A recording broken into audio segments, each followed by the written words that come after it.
दिवाली का प्रारंभ जो होता है वो धनत्रयोदशी से होता है। इसी दिन माता महालक्ष्मी जी की स्थापना होती है। धनत्रयोदशी से दिवाली का प्रारंभ एक बहुत महत्वपूर्ण बात दर्शाता है। हमारे ग्रंथ ये कहते हैं माता महालक्ष्मी जी की आराधना के अंदर जो पहला चरण है वो धन्वंतरी जयंती से प्रारंभ हो रहा है, धनत्रयोदशी से प्रारंभ हो रहा है। धन्वंतरी जी धनत्रयोदशी के दिन अमृत कलश लेकर के समुद्र मंथन से प्रकट हुए थे, और ये जो कलश लेके वो प्रकट हुए थे वो अमृत का, जीवन का प्रतिनिधित्व करता था। तो स्वास्थ्य को, आरोग्य को और जीवन स्वयं को सबसे प्रथम धन माना गया है। सबसे महत्वपूर्ण चीज़ जो मानी गई है कि जीवन के अंदर जो समृद्धि है वो स्वास्थ्य से प्रारंभ होती है। इसलिए धन्वंतरी जी की जयंती से, धनत्रयोदशी से हम दिवाली पर्व का प्रारंभ करते हैं। हमारे ग्रंथ कहते हैं ना, पहला सुख निरोगी काया, और उसके पश्चात में है ना स्वस्थ शरीर, ये सबसे बड़ा धन है, हमारा प्रथम धन ये है। तो इसलिए इसको बहुत अच्छे से मनाया जाना आवश्यक होता है। इसी दिन स्थापना होती है माता जी की, जो अगले एकम या भाई दूज तक चलती है। तो आज के दिन जो हो बहुत ज़्यादा विशिष्ट होता है। अब धन्वंतरी जयंती को या धनतेरस को आपको क्या करना है वो देखना है। इस दिन संध्या के समय के अंदर भगवान यमराज के लिए यम हेतु दीपदान होता है।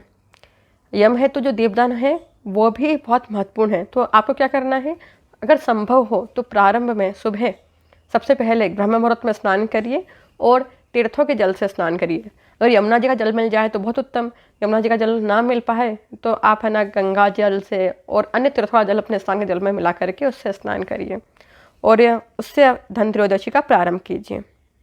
फिर इस दिन संध्या के समय आपको यमराज जी के लिए दीपदान करना है।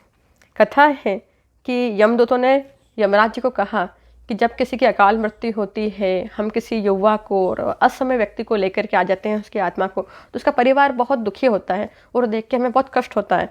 तो आप हमें बताइए कि क्या करना चाहिए, ऐसा ना हो और हमें किसी को अकाल मृत्यु से लेकर का ना आना पड़े। तो यमराज जी ने कहा था कि अगर कोई धनत्रयोदशी की संध्या को मुझे दीपदान करता है और चतुर्मुख मतलब 4 बत्तियों वाला दीपक बना के दक्षिण दिशा के अंदर पितरों का स्मरण करके, मेरा स्मरण करके उस दीप को दान करता है दक्षिण दिशा के हेतु, तो फिर उसकी असमय अकाल मृत्यु नहीं होती है।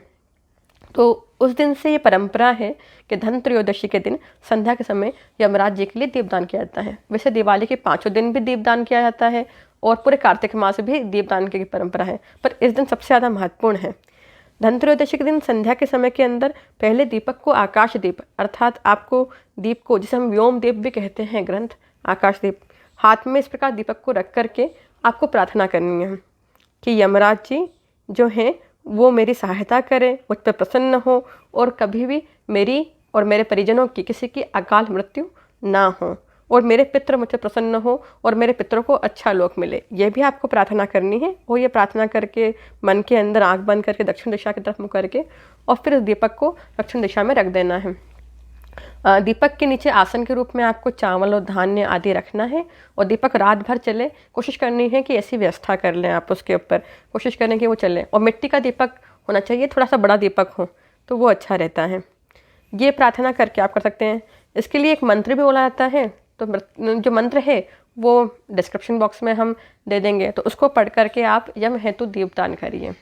धनत्रयोदशी के दिन आपको इस प्रकार की मंदिर में नीचे पूरी स्थापना करनी है और आप संध्या के समय के अंदर, दोपहर के भी अंदर, शुभ चौघड़िया के अंदर ये स्थापना कर सकते हैं। प्रातः के मुहूर्त में भी आप कर सकते हैं।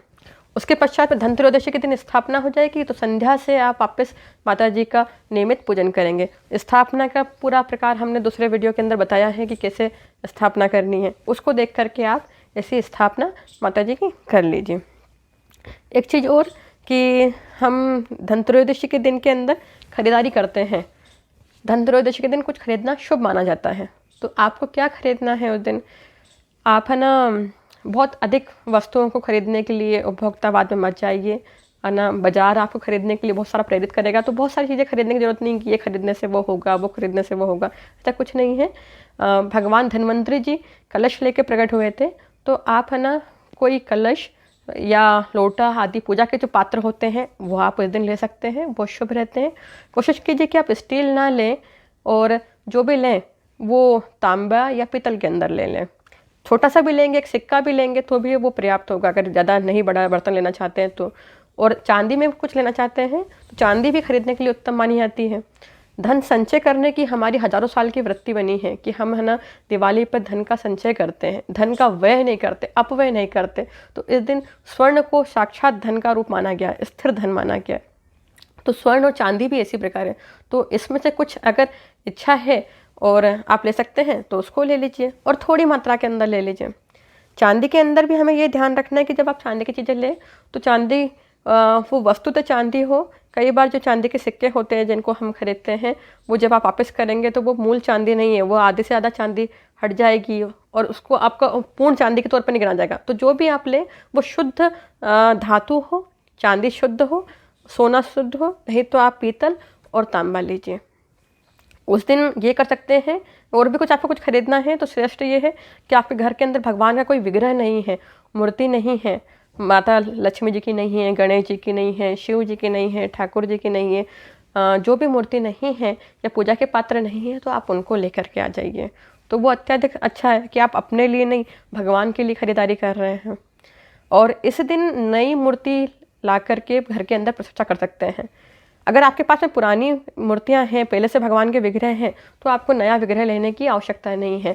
हर साल नए लक्ष्मी जी की मूर्ति, नए गणेश जी की मूर्ति लेनी जरूरी नहीं होती है।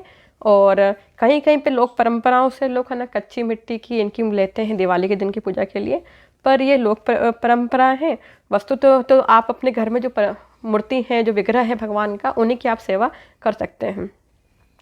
बहुत सारे लोग है ना कागज भी लेते हैं, तस्वीरें लेते हैं कि इस दिन माता जी की नई तस्वीर ली जाए। तो अगर आपके पास में पहले से तस्वीर अच्छी है तो आप उस तस्वीर की पूजा कर सकते हैं। हर साल नई तस्वीर लेना आवश्यक नहीं है।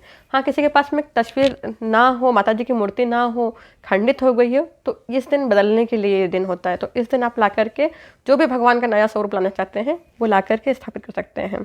और अगर आपके पास में मूर्ति है माता जी की तो तस्वीर होना आवश्यक नहीं है।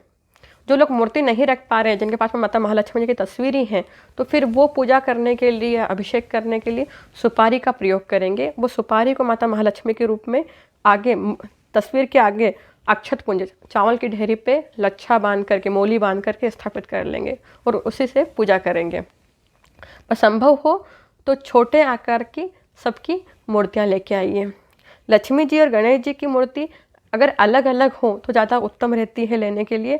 दोनों के साथ में जो जुड़ी हुई मूर्ति होती है तो उसमें है ना हर बार आपको उनको साथ में रखना होता है। कभी अलग से गणेश जी की पूजा करनी हो तो आप ऐसे करना मुश्किल होता है। तो अब अलग अलग वाली मूर्ति ले लीजिए। और जो भी लीजिए वो, क्योंकि हम कह रहे हैं धन बढ़ाना है, हमें धन को है ना नष्ट नहीं करना है, तो जो लीजिए वो शुद्ध लीजिए, अच्छा लीजिए, और जो आपके लिए सच में आवश्यक है वही आपको लेना है। पर क्योंकि इस दिन धन्वंतरी जयंती है तो आप इस दिन कलश स्थापना अवश्य करिए और इस जीवन कलश की पूजा करिए। ये पूरे वर्ष आपके परिजनों के लिए, आपके लिए आरोग्य का प्रतीक बना रहेगा। तो आपको धन्वंतरी जी का अवश्य पूजन करना है और उनका पूजन इस कलश के रूप में होता है। और साथ के अंदर जो आप अपनी औषधियाँ हैं वो भी इनके समक्ष रख सकते हैं, इस कलश के समक्ष, कि हमारे लिए ये औषधियाँ जीवनदायिनी बने। इस दिन आपको चरक, सुश्रुत, वाक भट्ट जैसे ऋषियों का भी धन्यवाद करना चाहिए, जिसकी वजह से हमें आरोग्य शास्त्र मिला, आयुर्वेद मिला। उसके अलावा जो आपके डॉक्टर हैं, जो आपका ध्यान रखते हैं, उन डॉक्टर्स को भी आप है ना धन्यवाद दे सकते हैं, क्योंकि ये आरोग्य का दिवस है तो कहीं ना कहीं वो आपकी सहायता करते हैं। और इस प्रकार आप धन्वंतरी जयंती को अच्छे से मना सकते हैं। आप लोगों की सुविधा के लिए मैं एक बार मंत्र पढ़ देती हूँ, तो इसको देख करके आप पढ़ लीजिएगा। मृत्यु न पाशहस्तेन कालेन भार्या सह त्रयोदश्चामते दानात् सूर्यः प्रियताम् इति।